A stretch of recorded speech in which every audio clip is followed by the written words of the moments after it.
siente que lo que va a escuchar a continuación le irrita porque carece de sentido a lo que llamamos común, puede apagar su aparato de radio. Pero si dentro de usted se encuentra una ansia de saber, una espina clavada en su mente que le nubla y que no se conforma con lo políticamente correcto, de que existen fisuras en nuestra malla, en nuestra realidad, entonces quédese con nosotros y escuche con atención.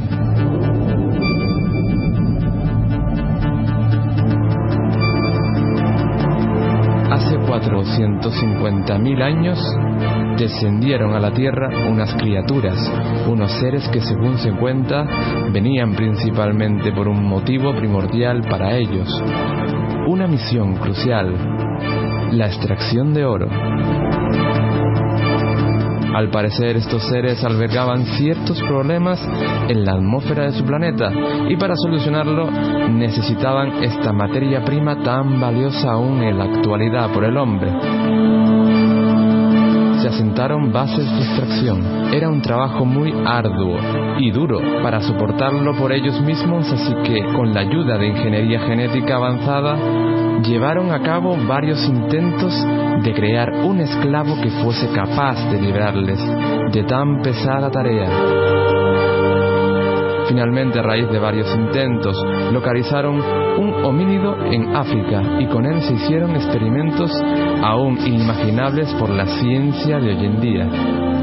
Resumiendo muchísimo el relato, los Anunnaki, así lo llamaban los antiguos sumerios para referirse a aquellos que del cielo descendieron, crearon por modificación genética al Homo sapiens.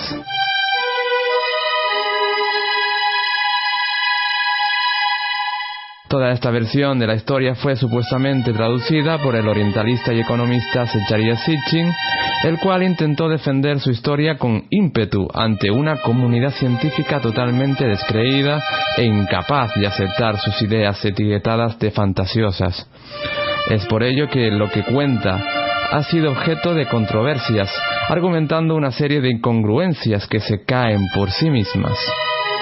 El asunto lo debatiremos esta noche. Bueno, hemos escuchado un audio introductorio realizado por aquí por el compañero Charlie Peña, y qué mejor que él, ya que la gestión es suya, que presente al invitado especial de esta noche. Sí, esta noche tendremos a David Parceriza. ¿Quién más o quién mejor para hablar sobre estos temas, sobre el tema Anunnaki? Yo consideraría que Parceriza es el mayor exponente en lo que se refiere en este país sobre este tema y sobre todo, bueno, él tiene sus propias convicciones realmente, pero lo que vamos a hablar hoy es de una nueva visión, ¿no? Porque acabamos de escuchar un pequeño resumen, para los que no lo sepan, sobre la visión que tenía Zecharia Sitchin sobre los Anunnaki, y ahora vamos a ver una versión un poco distinta, un poco más particular, de un señor que se llama Anton Parks, y aquí nuestro amigo Parceriza nos lo va a explicar. Así que le damos paso a nuestro amigo. Hola David, ¿qué tal? ¿Cómo estás? Hola, buenas noches, Charlie, encantado de estar aquí. Buenas noches, David. Bueno, David, tú no conoces a todo el equipo, que a lo mejor pensarías que yo trabajaba solo, pero no. Aquí está todo mi equipo, el equipo de Clave 7. El equipo A del misterio. Exactamente. Sí. El equipo 7 más que A. Eso está bien. ¿Qué tal? ¿Cómo te encuentras? Para empezar, hay que llenar, hay que romper hielo. Sí, bueno, yo empecé hace tiempo rompiendo hielo cuando me atreví junto con Iván Martínez de Gran Misterio a, salir a la palestra y decir, señores, me parece que no es correcto la historia de Sitchin. Vamos a intentar darle un enfoque totalmente diferente, porque ya hacía demasiado tiempo que íbamos descubriendo piezas que no encajaban en todo ese puzzle de la historia planetaria, y poco a poco, pues bueno, fuimos llegando a la total convicción, creo que es evidente por parte ya no solo de los que estudian temas extraterrestres, sino de la historia oficial, bastante evidente, de que este señor frauduló de una forma verdaderamente dramática. Y no solo eso, incluso la arqueología oficial también lo apuntaba, y con mucha más vehemencia. Exactamente. Bueno, digamos que hay una visión nueva, principalmente formulada por un señor llamado Anton Parks. ¿Podrías hablarnos un poco y presentarnos a este caballero? Bueno, este señor hace ya bastantes años, creo que fue alrededor del 2007 cuando empezó a sacar a la luz sus libros. Sitchin llamaba sus libros Las Crónicas de la Tierra.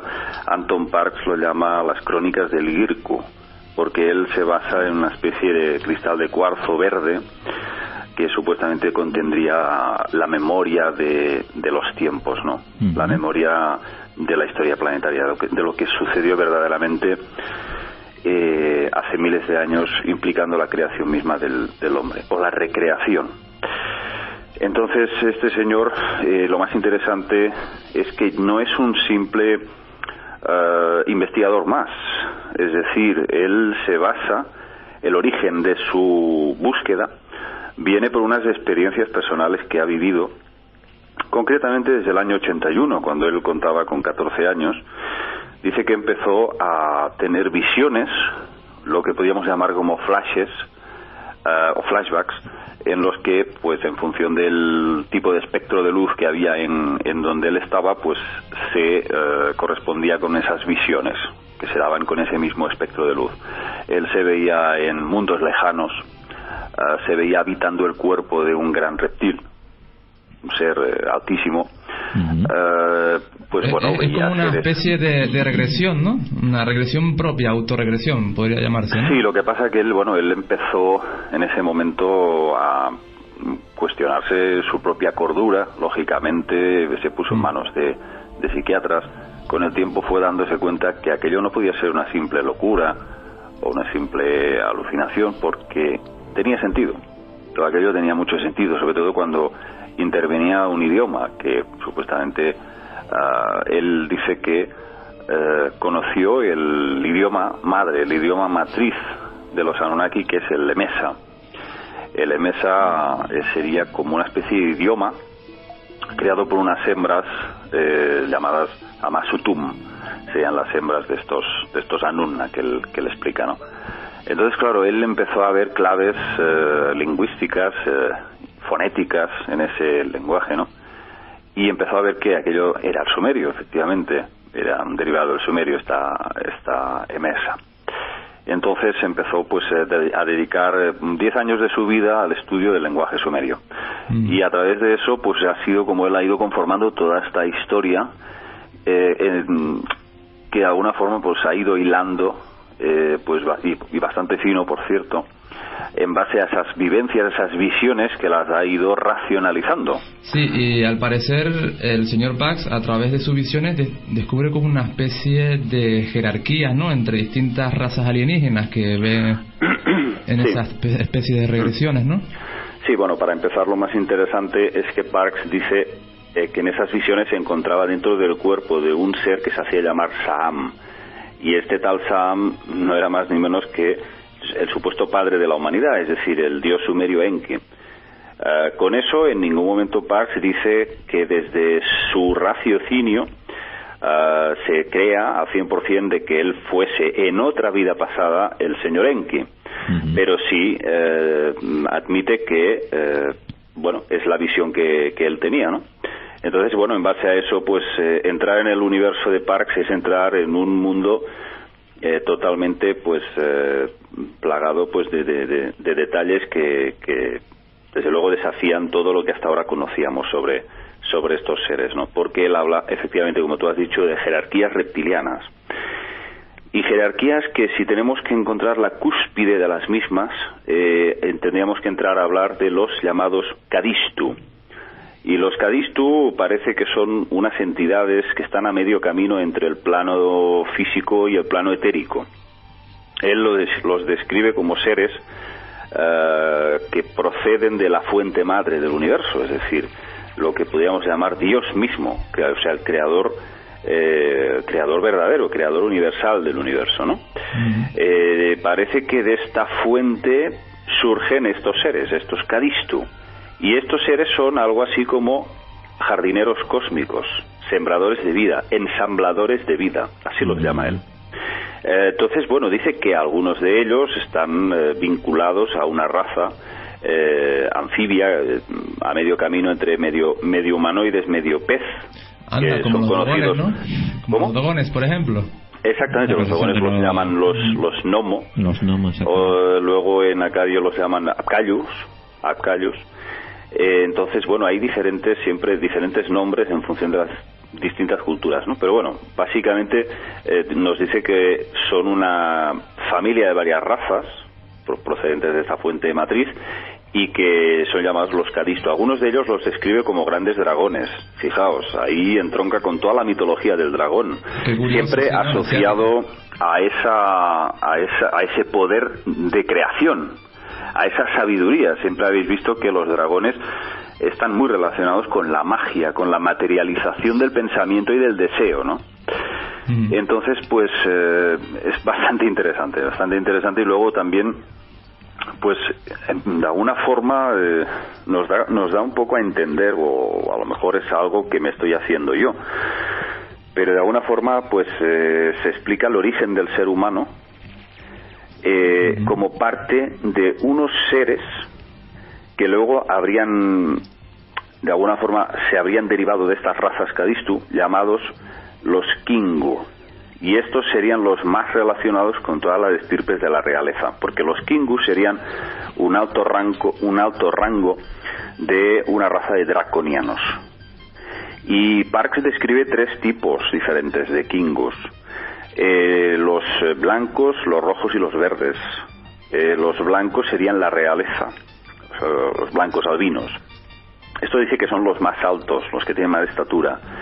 Claro, imagínate que estos seres son más altos que los Anunna, o sea, los Anunnaki que nosotros hemos estado hablando. Si los Anunnaki ya medían entre 3 y 6 metros de altura, pues la verdad, los Kingu, pues auténticos jabatos, ¿no? Sí. Cuando hablabas de su color, ¿se refería a su color físico o a algún tipo de vestimenta? No. Él habla de color en la piel. O sea que los albinos, estos Kingu albinos, él los llama los Kingu Babar.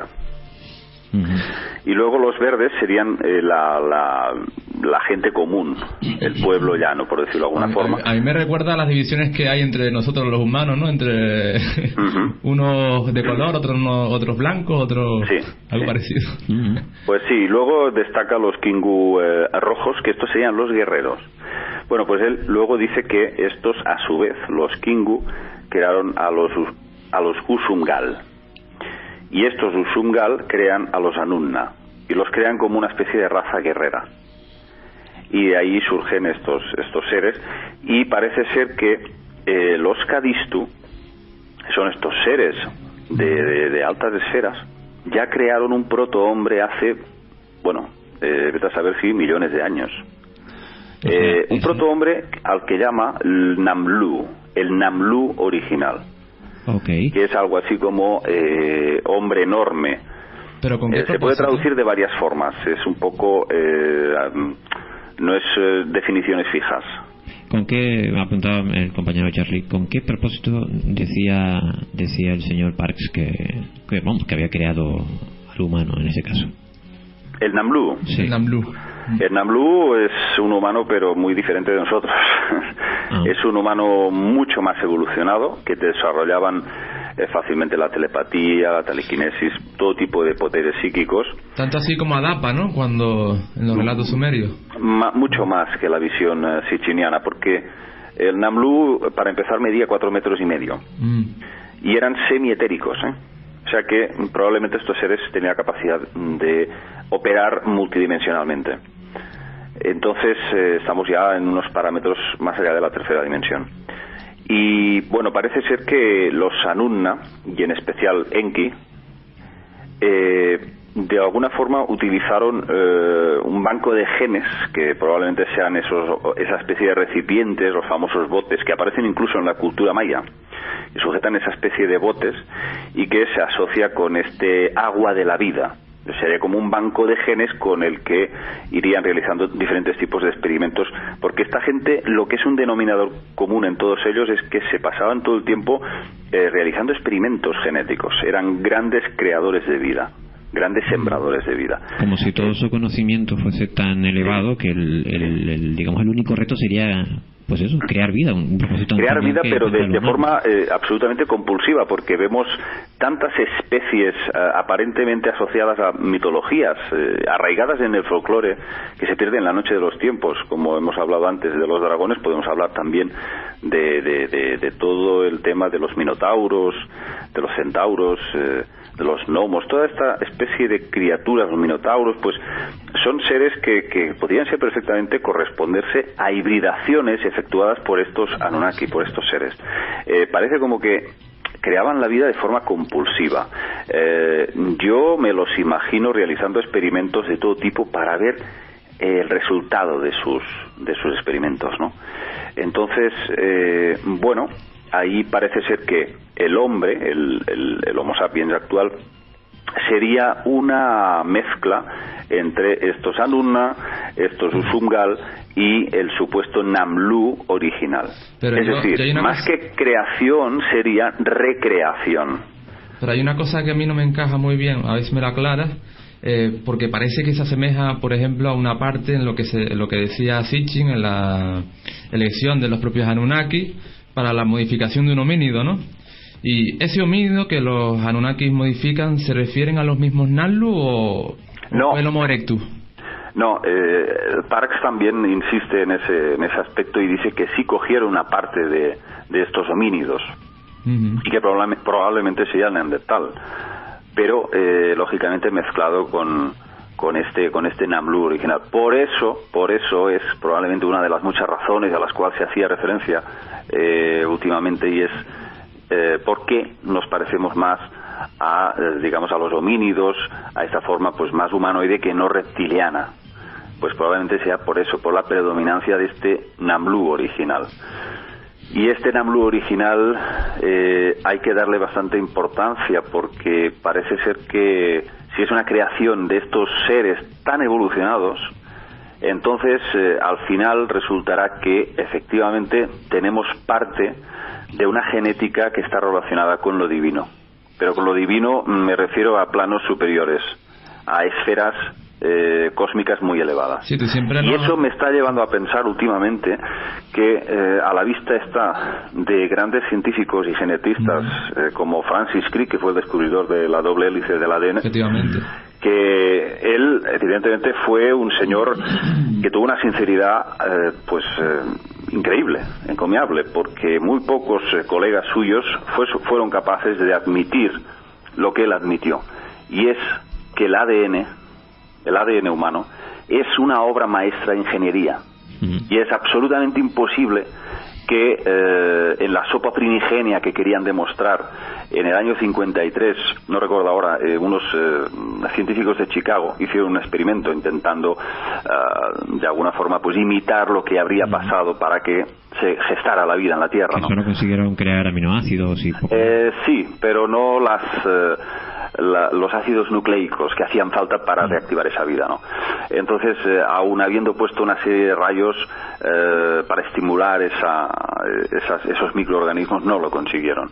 Entonces, Francis Crick fue de los pocos osados científicos de alto nivel que admitieron que solamente podía explicarse una forma, y es que hubiese llegado del espacio, hubiese venido de una inteligencia extraterrestre, y no precisamente a bordo de meteoritos, porque desde luego con las presiones y además la llamó así, civilización sembradora de vida. Sí, él dijo literalmente, Francis Crick, y esto por favor que tomen nota todos los científicos escépticos, dijo literalmente que solamente el ADN podía haber llegado a la Tierra a bordo de una nave extraterrestre.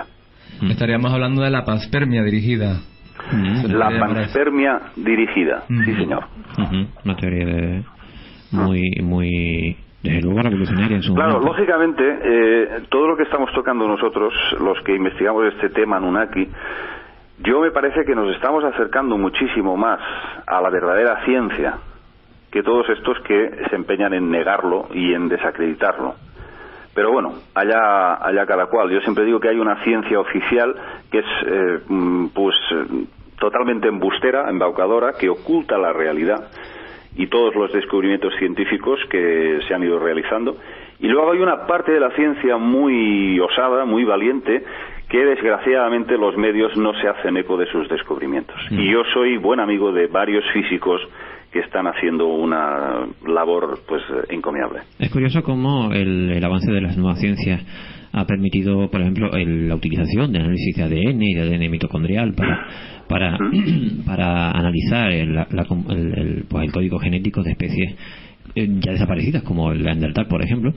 Y esos avances han permitido descubrir, y eso se publicó hace relativamente poco tiempo, seguro que también estabas al tanto, que hacían referencia a que el humano actual posee la mezcla de al menos 4 especies anteriores, y hablaban de el Neandertal, hablaban de el denisovano, el Homo sapiens original, y de una cuarta especie que de momento nadie había descubierto. Sí, el caso es que no se ha descubierto el eslabón o los eslabones que deberían pertenecer entre el vacío dejado entre el mono y el Australopithecus.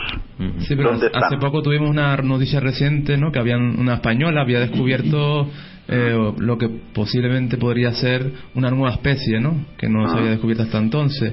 Creo que era un trozo de... En China, en Asia. El caso es que pequeños fragmentos que tampoco... Bueno, la antropología está construida a base de eso, de pequeños fragmentos de hueso. Y es todo un puzzle tan complicado, y para mí es perfectamente lógico que todavía hayan lagunas gigantescas dentro de toda esa... de esa bueno, ya base humana. Aparte, pues también el tema de que los monos han pasado pues miles de años y siguen siendo monos. Sí, eso es lo que apuntan. Ahí es uno de los muchos fallos de este sistema, de esta teoría, que realmente pues ya parece que no se sostiene. David, cada vez menos. ¿Cuáles las diferencias principales entre la interpretación de Sitchin y de este señor Anton Parks? Bueno, la diferencia más importante es que Sitchin tenía una visión muy rudimentaria de la física del siglo XX, o bueno, casi de principios del siglo XX, si me permitís, sin faltar al respeto a nadie, pero él mismo definía los viajes interestelares de los Anunnaki, que de alguna forma se aceleraban utilizando el campo gravitatorio de los cuerpos celestes para acelerarse, para desacelerarse. Una serie de historias desde un punto de vista de física lineal, ¿no? Cuando en cambio Parks nos habla de puertas dimensionales, de portales estelares, perfectamente documentado en la historia antigua. Hace referencia a muchísimos textos antiguos, no solo sumerios, sino también egipcios. Y básicamente también está el tema de Nibiru, que es ahí donde la matan, porque Nibiru pues es nada más y nada menos que una terminología que viene de Neferu. Neferu para los egipcios era Horus, el dios Horus. Es una representación metafórica de planeta Venus. El planeta Venus, que parece que era un satélite, una luna de un planeta mayor llamado Mulge, que habría explosionado hace pues millones de años.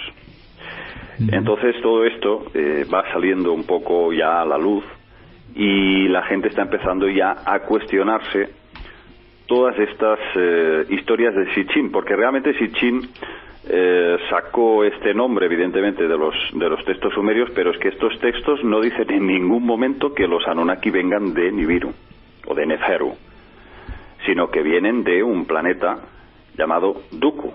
Claro, ¿y dónde se encuentra ese planeta? Y Duku parece que es un planeta que orbita alrededor de la estrella Maya, que es la cuarta estrella más brillante después de Alcione, dentro de lo que es la constelación de las Pléyades. Las Pléyades, ciertamente. Y bueno, lo describe como un planeta que no tiene noche, que está iluminado permanentemente por un montón de soles, un planeta bastante cálido, sin nubes, verdoso, lo describe como un planeta verdoso. Y claro, todo esto ¿cómo lo sabe? Bueno, pues caramba, ahí está un poco esa parte un poco más intangible, que son sus propias vivencias personales. Esas visiones. Claro, ahí está el tema. Hay una parte que sí que se nota que Anton Parks tiene una documentación muy bien apoyada por sus amplios conocimientos en el lenguaje sumerio y deducciones que a mí me parecen extremadamente coherentes. Pero, lógicamente, no podemos por ahora poner la mano en el fuego y decir, sí, esto es así al 100%. Además, él ha tenido la delicadeza de hacerlo como novela. Por ejemplo, pues en el libro, pues El secreto de las estrellas oscuras, pues está todo novelado. Pero al novelizarlo, ¿no crees que le haya podido añadir algo? Es probable. Claro, es probable. Él, al principio del libro, ya advierte que hay una parte, pues lógicamente, más lírica, más artística.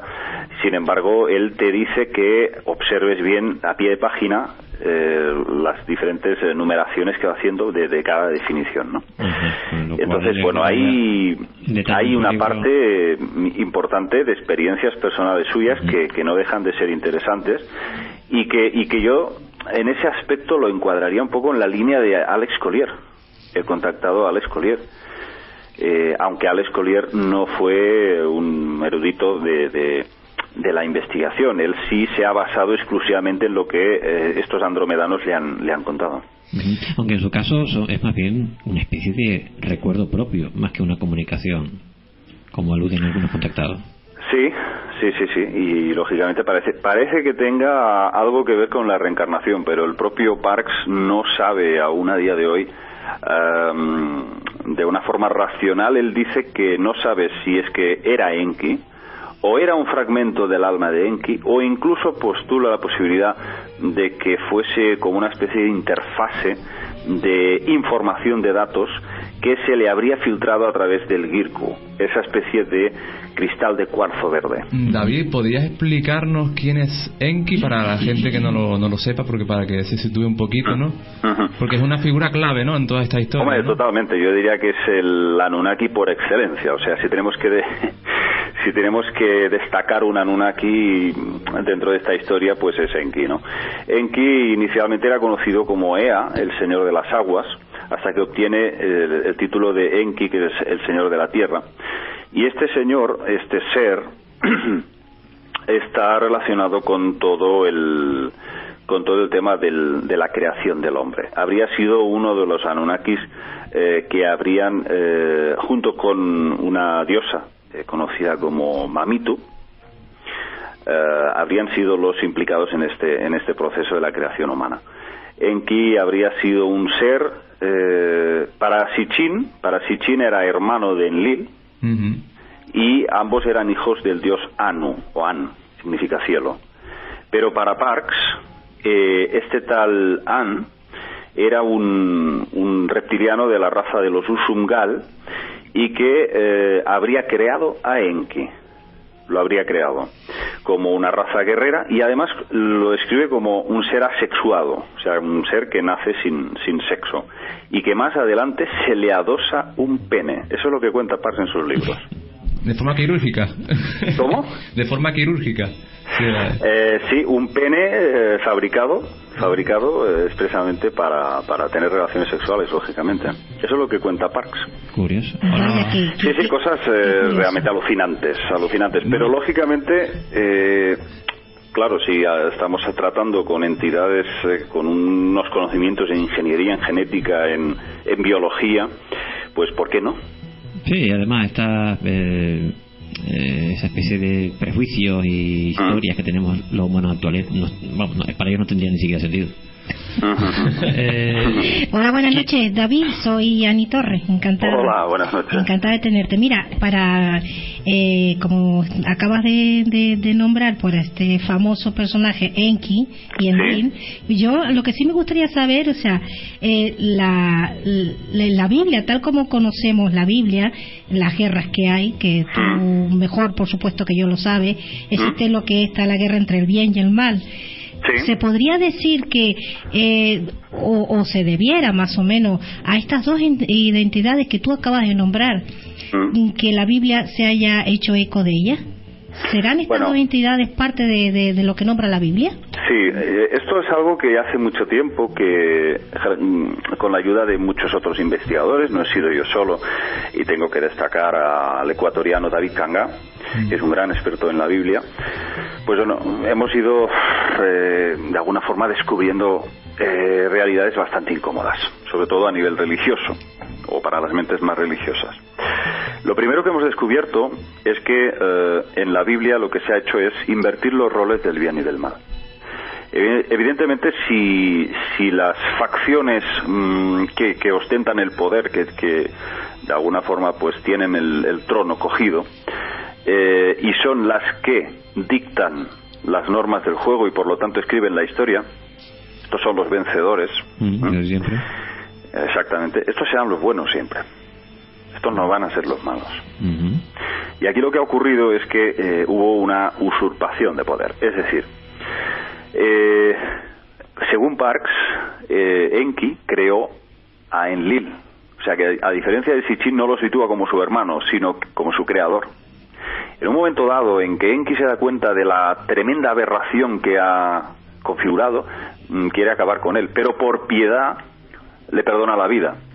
Es un fatal error que comete, porque luego Enlil se convierte en el famoso ser despreciable, absolutamente, que lo único que hace es someter a la humanidad y convertir al hombre pues en un esclavo perfecto, a través de la fundación de un montón de religiones. Las tres principales ya las conocemos. Y entonces ahí en la Biblia lo que se hace es invertir los roles del bien y del mal. Estás hablando, supongo, desde el punto de vista cristiano, de la figura de Jehová, entiendo yo. A ver, el tema es que Yahvé parece ser que está asociado con este ser, con Enlil. Y este ser es el que ha estado pues desde siempre controlando a la humanidad. Y hay una serie de razas que, por ejemplo, Parks dice que los famosos Igigi, de los que hablaban los acadios, porque Igigi es un término acadio, no confundir con sumerio. Los Igigi, que se supone que significa aquellos que ven y observan, los observadores, ¿no? En la Biblia aparecen como los vigilantes, ¿no? The Watchers.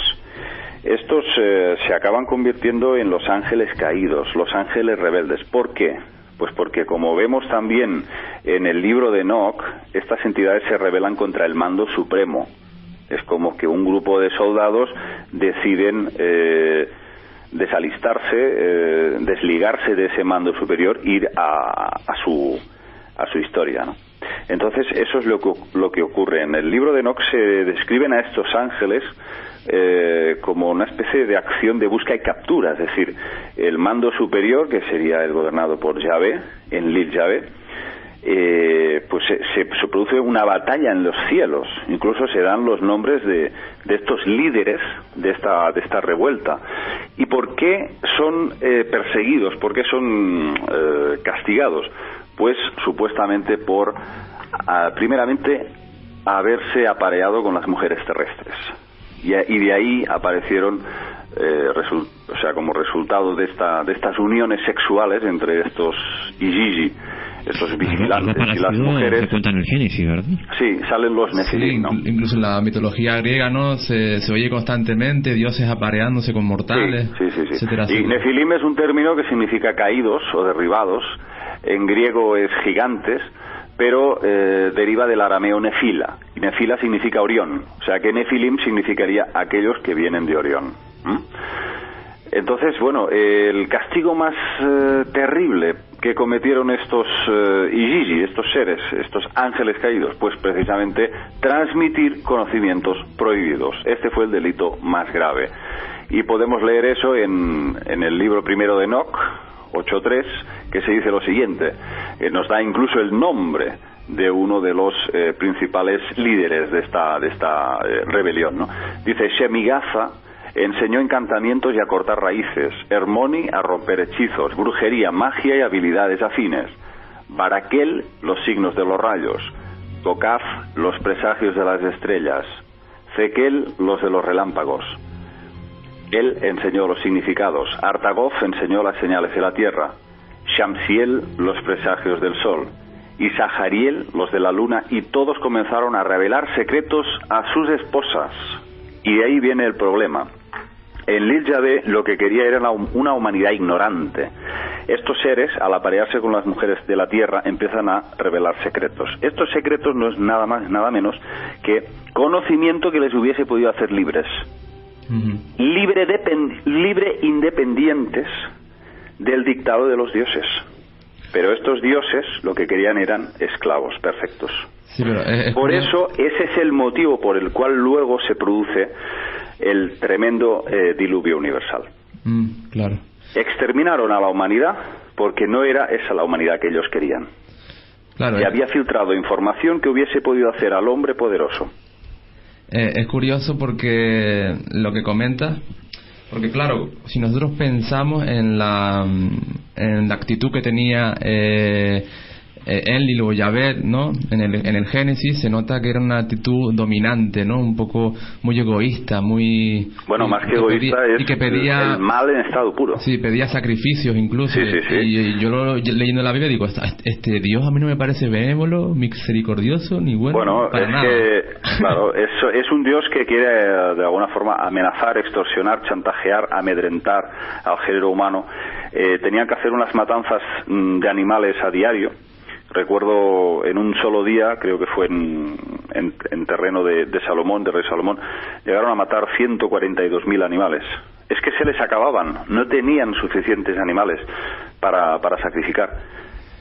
Aquello era un derramamiento de sangre, vamos, a cada momento. O sea, y estos seres se alimentan de eso precisamente, de las energías sutiles que generamos en estados exacerbados, estados emocionales alterados. De alguna forma absorben de nosotros emociones, energías sutiles que desde luego ahora empezamos a comprender, porque analizando el curso de la historia vamos viendo que siempre hemos escrito la historia con sangre, con guerras, con enfrentamientos y siempre con religiones muy diversas para causar el mayor daño posible entre nosotros. Y muchas religiones o muchas culturas, vamos a decirlo así, algunas que son religiones mágicas, siempre tenían algún tipo de deidad que lo único que reclamaba era miedo y sangre. Por supuesto, y siempre se puede resumir con una palabra que es precisamente matar en nombre de Dios. Sí. No importa que sean de una cultura o de una religión concreta, todas prácticamente hacían lo mismo: matar en nombre de Dios. David, yo quería cambiar un poquito de tema y quería meterme en una figura que, bueno, nosotros es un icono ya mundial, la figura de los grises, ¿no? La raza de los grises, porque por lo visto Parks en sus visiones los vio, ¿no? Los vio de alguna manera. Y bueno, ¿y cómo los retrata ellos, los grises? Porque tiene su base. Sí, bueno, él los llama Miminu. Los Niminu. Y Miminu parece que significa pues los encargados de realizar las tareas sucias. Entonces estos seres ya están de alguna forma relacionados con unos creadores originales que habrían sido estas razas Jinabul, que parece que de forma genérica los llama Jinabul. Sería algo así como lagartos, para los sumerios sería algo así como lagartos, ¿no? Ya crearon a estos seres, a estos Miminu, que son los grises actuales, los short greys, los pequeños grises, y que son los que siguen hoy en día siguiendo las órdenes como simples lacayos para recolectar este material genético que van sacando de nosotros a través de las abducciones, ¿no? Entonces, bueno, parece que lo mismo que hacían antes para procurarse esos bancos de genes para hacer esos cruces, esas hibridaciones, lo siguen haciendo ahora a través de estos grises, de estos Miminu, ¿no? Es curioso, y estos son sus sirvientes. Es curioso cómo la ufología, ¿vale? Digamos, alejándonos de las teorías de Sitchin, de Anton Parks y toda esta historia, algunos analistas de la ufología, sobre todo la más moderna, el mundo de las abducciones es relativamente moderno, decían en función a los testimonios de los testigos que sí, que esos pequeños grises, esos enanitos cabezones, que algunos los detallan así, en algunas visiones de algún desgraciado que tiene como digo, la desgracia de sufrir este tipo de situaciones, decían que algunos parecían estar siendo comandados por seres de mayor tamaño. Incluso, sí, claro. Seres, seres de aspecto homínido en algunos casos. Yo pronto voy a dar a conocer un caso que es el más espeluznante que he visto en mi vida, y mira que conocí unos cuantos, pero bueno, hace un par de meses pues conocí una señora que fue abducida por los grises y por los reptilianos juntos en la misma nave. Y bueno, ahí hay tela que cortar. Vale, pues próximamente lo voy a dar a conocer todo esto, pero efectivamente estos seres enormes que decías pues son estos mismos reptilianos. Pues espero que no, cuando publiques esa información te acuerdes de nosotros. David, anteriormente habías hablado sobre una especie de lengua primordial, ¿no? Una lengua matriz que existía anteriormente. Sí, el Emesa.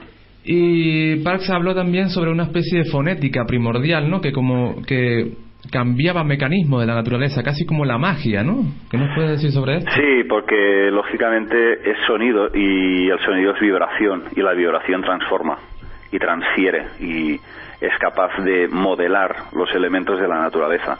Entonces, en función de este lenguaje madre, que ellos evidentemente, imagínate, no sabemos prácticamente nada de estos seres, a lo mejor hace millones y trillones de años, que lógicamente son culturas avanzadísimas, ¿no? ¿Qué no van a saber ellos, no? Entonces, lógicamente, ya solamente viendo la cultura sumeria como emerge, que pues se supone que ahí no hay ningún eslabón, ningún signo intermedio que se pueda ver progresivamente cómo ha ido surgiendo ese conocimiento.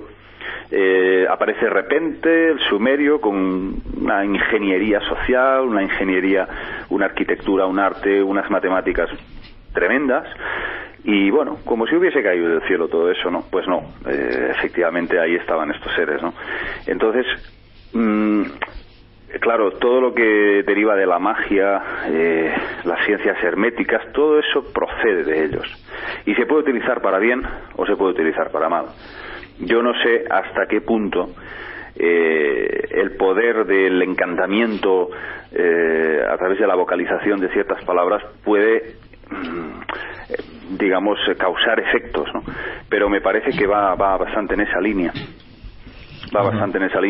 Y me parece que también va muy relacionado, si os acordáis, de los indios americanos, ¿no? Que pues cantando conseguían que lloviera, ¿no? Sí, es verdad. Entonces, bueno, ahí hay una serie de cánticos, también creo que hay en... Los tambores también, no nos olvidemos de ellos. Exactamente, hay muchísimos rituales en los ritos ceremoniales. Sí, son rituales ancestrales. Exacto. En un montón de pueblos, creo que en Nepal también se practican. Bueno, todo esto quizás tenga su origen en estas entidades.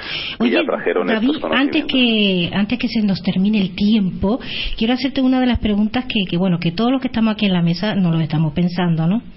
Tú, en concreto, ¿tú has tenido algún tipo de experiencia personal tuya que reafirme tus argumentos o las convicciones tuyas? Bueno, yo he tenido pequeñas reminiscencias de lo que son fenómenos de presencias, de alguna vez visiones de entidades, pero siempre me ha pasado de noche. Es decir, yo no puedo decir que estando aquí, como estoy ahora aquí hablando con vosotros, haya visto algo o haya oído algo. Ha sido siempre en ese estado de duerme-vela, cuando estás ahí en la cama, que estás medio dormido, entonces abres los ojos en plena noche y sientes o ves cosas bastante extrañas. Entonces me han pasado bastantes cosas a lo largo de mi vida. Por ejemplo, yo no puedo dormir con la luz apagada, porque si lo hago, como digo siempre, vienen a por mí. Entonces, vaya, qué curioso, ¿eh? Sí, yo es que hace Pero poco no es por miedo, ¿no? Volví a intentarlo, porque lo vuelvo a intentar a cabo del tiempo, y cada vez que vuelvo otra vez a quedarme a oscuras, pues me siento que me atacan, efectivamente. ¿Pero te dicen algo o tú sientes la presencia, te toca? No, noto normalmente una presión en el pecho, noto una presencia siniestra. ¿Esto te suele pasar en sueños lúcidos? A veces han sido sueños y muchas veces no han sido sueños, sino que me he despertado y me he encontrado una sombra que me estaba atenazando, sí. Vaya. Más de una ocasión todo esto, sí. Y sobre este tema también, por lo visto han habido testimonios, ¿no?, de encuentros con entidades de apariencia reptil, pero claro, sí. ¿Por qué a estas personas que son sencillas, que no son famosas, no tienen gente que no tienen por qué verlas, y sin embargo las ven cuando supuestamente trabajan en otro plano? Vale, aquí hay dos cosas. Una, la genética que uno lleva, que desconoce totalmente. Ahí está el tema. Es decir, estos seres, estas entidades se sienten a veces atraídas por una cierta afinidad energética con el ADN que uno es portador. O sea, que no lo hacen de manera aleatoria, en teoría, sino que exacto, todo tiene un porqué. Y luego también está el tema de temas karmáticos, temas que tienen que ver con la conciencia y lo que nos ata a existencias anteriores, o sea, lo que es el tema de la reencarnación. Yo me considero reencarnacionista, y he encontrado muchos casos de personas que han tenido experiencias con estos seres y no les resultaba al final han descubierto que aquello les resultaba familiar, o sea, que los conocían, ya sabían de qué iba el tema. Entonces, no hay nada casual. Cada persona que le pasa esto, hay un detonante que probablemente viene de lejos, de bastante lejos. Oye, yo te voy a hacer una última pregunta, nos quedan apenas 5 minutitos. Porque claro, yo me pongo en situación, y no solamente en el caso actual en el que estamos hablando de Anton Park y de sus visiones, sino, bueno, aquí en el equipo nuestro es un equipo de investigación y que contamos con personas que tienen ciertas capacidades psíquicas. Sí. Yo siempre me hago la misma pregunta. Cuando tienes una visión, en este caso hablando de Parks, sí.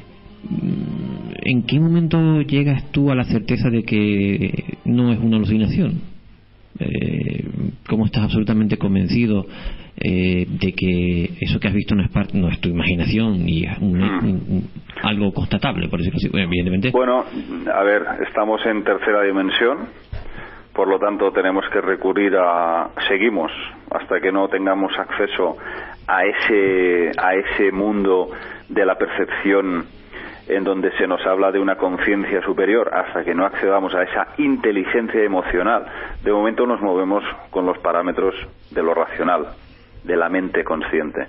Y lo único que podemos hacer desde esta herramienta es encontrar paralelismos con la realidad que conocemos. Por lo tanto, si tú tienes una visión en la que ves un gris o ves una entidad reptiliana y sabes que hay medio planeta que ha visto eso, o que hay una serie de testimonios, aunque sean ancestrales, entonces, bueno, encontrar esos parámetros, esos paralelismos y contrastar. Yo creo que la clave está en eso, en saber contrastar lo que uno ha visto con lo que parece que se corresponde con una realidad objetiva. Entonces esa aparición, esa visión dejará de ser subjetiva, que es lo que para mí le ha pasado a Parks. Él se dio cuenta de que aquello al final resultó ser una realidad objetiva. David, mil gracias por compartir este tiempo y estas horas con este equipo. ¿Algún medio de contacto para que nuestros oyentes puedan hablar contigo, hacerte preguntas? Bueno, yo suelo utilizar mucho el Facebook, pero ya se me ha acabado ya he llegado al tope de casi al tope, me quedan unos pocos ya. Entonces, bueno, a veces, si puedo responder algunas cartas que me llegan a mi web, que es www.davidparcerisa.org. De acuerdo. Pues David, en nombre propio y en este equipo, te agradezco muchísimo que nos hayas... yo quería hacer un inciso, sí, porque también David tiene entre manos un documental, ¿no?, que lo tiene ahí más o menos, tiene un proyectito ahí. Bueno, son prácticamente 4 proyectos, pero no sabemos aún por dónde vamos a tirar. Por un lado tenemos la idea, esta probablemente casi seguro se va a hacer, una nueva saga documental basada en Anton Parks. Ajá. Eso por un lado, o sea, un documental como el anterior, pero bastante basado amplio. en él. Y luego, bueno, queríamos hacer una animación en 4D de esta historia Anunnaki, pero de momento no puede ser posible porque es muy costoso. Bueno, muy costoso. entonces tienes un canal en YouTube. Sí, tengo canal Rimbel 35. Ok. Sí. Y... Con B alta, Rimbel 35. Y ahí estamos, pues bueno, publicando videoprogramas, documentales y todo lo que vamos alcanzando para poder poco a poco ir despertando conciencias. Genial. David, mil gracias. A vosotros, amigos. Ya te dejamos descansar. Un abrazo. Un abrazo. Buenas noches, David. Buenas noches. Buenas noches.